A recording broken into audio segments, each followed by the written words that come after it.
Hey, it's Angel Vane, and this is episode 79 of my author's diary. I am an author of crime thrillers for women, and every week I take you through the ups and downs that I go through as I try to write and publish new books. So don't forget to follow me or subscribe if you haven't done so already.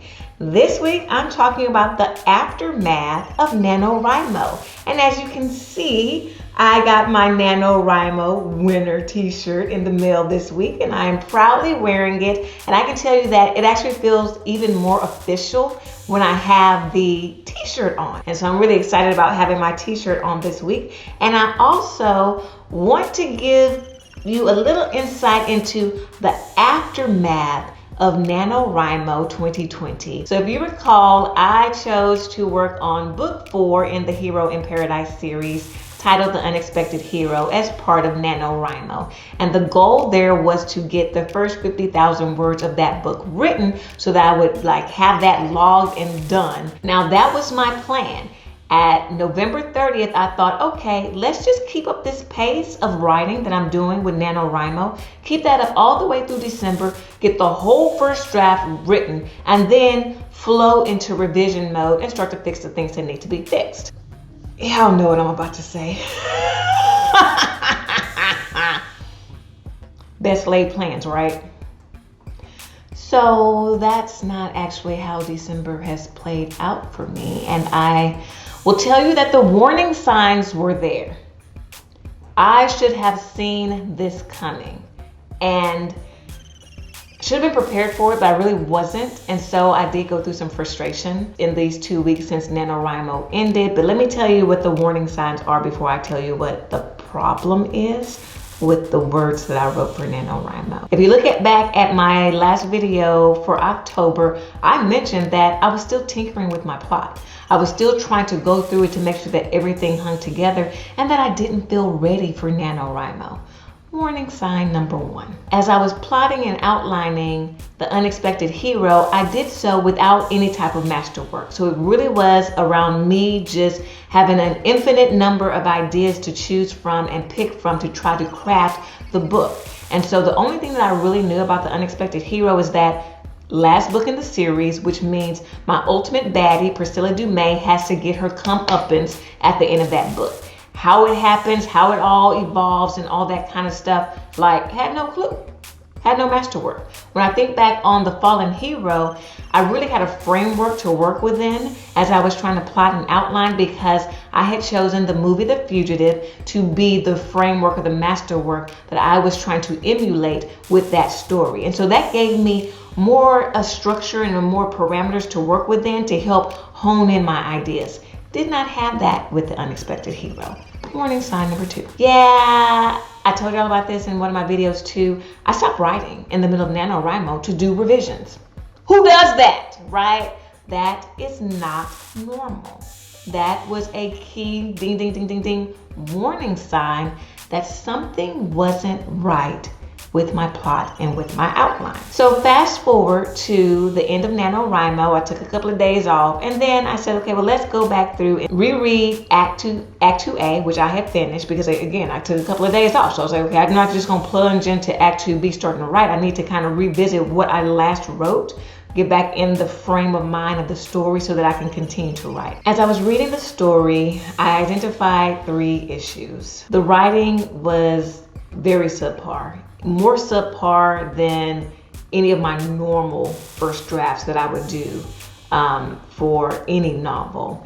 The things that I kind of cut corners on just so I can make sure I could log some word count, I really cut it very skinny, doing things that I normally wouldn't have done and things that I didn't do last Nanowrimo. And I think I was so focused and so determined on making sure that I hit the 50,000 words that I rushed things that probably didn't need to be rushed as much, because I finished a couple of days early, right? So I was in the clear 3 or 4 days before November 30th, which tells me that I actually probably could have taken a little bit more time and care with the writing of the scenes that I did produce, because in the end, I left a lot of work for future Angel to do. And that's not something that I want to do going forward. I don't want to leave that much just scene writing work for future Angel to do. And I think more critical issue is looking back at my plot and looking back at my outline. My story, the outline, what I plan to happen. And again, I took it through Story Grid and I took it through Kane Whalen's approach with the story structure. I went through and I hit all my points. So that wasn't an issue. The issue is that when I stepped back and reread the plot and the outline, it was just mediocre. I'm like, okay, yeah, I'm hitting these things. And yeah, I checked all that stuff out. So no problems there, but overall, the story was just kind of like blah. And if I think it's blah, what are readers gonna think about it? Oh, big letdown in the last book. Oh, the last book is nowhere near as good as the previous 3 books. The author really dropped the ball on this. Like, I cannot let that happen. And if I feel blah about my story, that means, yeah, it's time to do a lot of doctoring on this story. So that's what's next. For the past 2 weeks, I have been going back through my plot and outline and going back into what if mode. You know, and when you think about plotting and outlining, and that's why I say I am a plantser. I do some pantsing and I do some plotting. When I'm in plotting and outline mode, that is straight pantsing it, right? I am thinking of all these crazy what ifs. I'm starting certain streams, going as far as I can go. And then if I hit a roadblock, do I want to keep that and try to work around it? Or do I want to back all the way up and try some other what if? Like, I'm really exploring all possibilities when I'm doing the plotting and the outlining.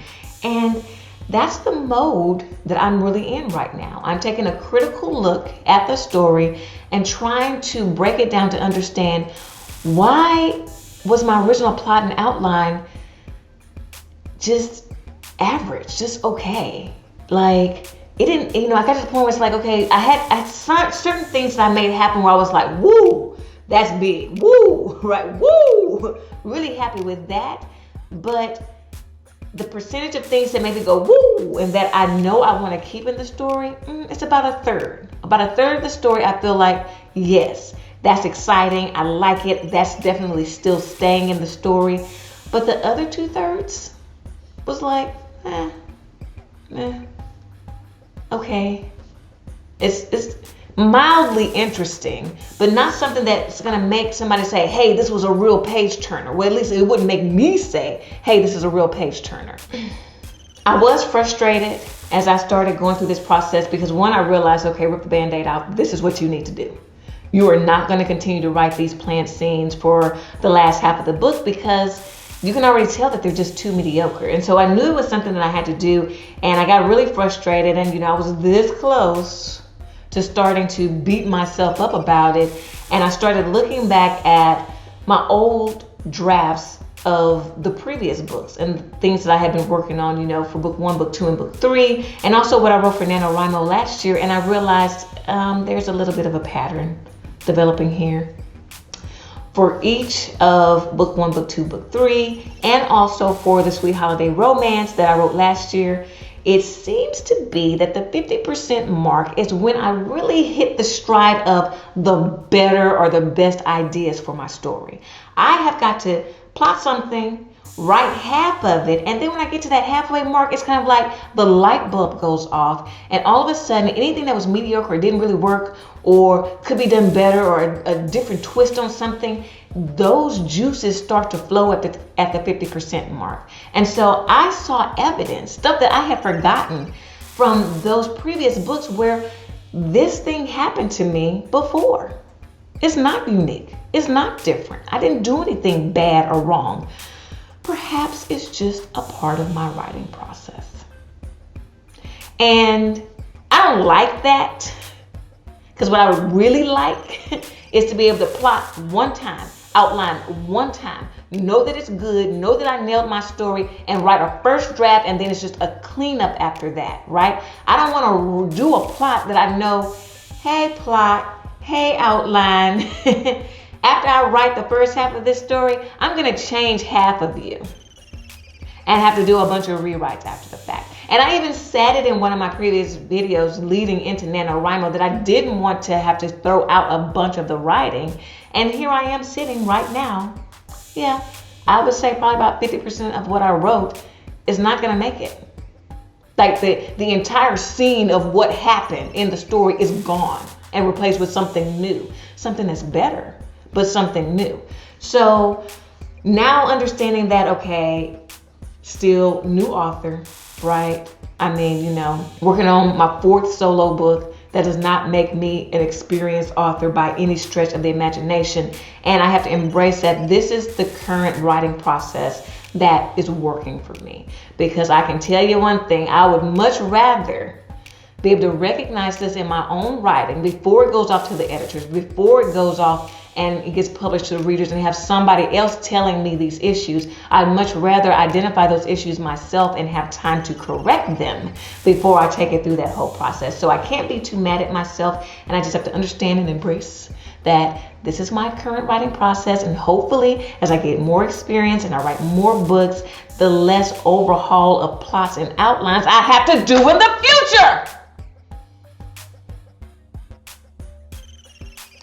So I say all of that.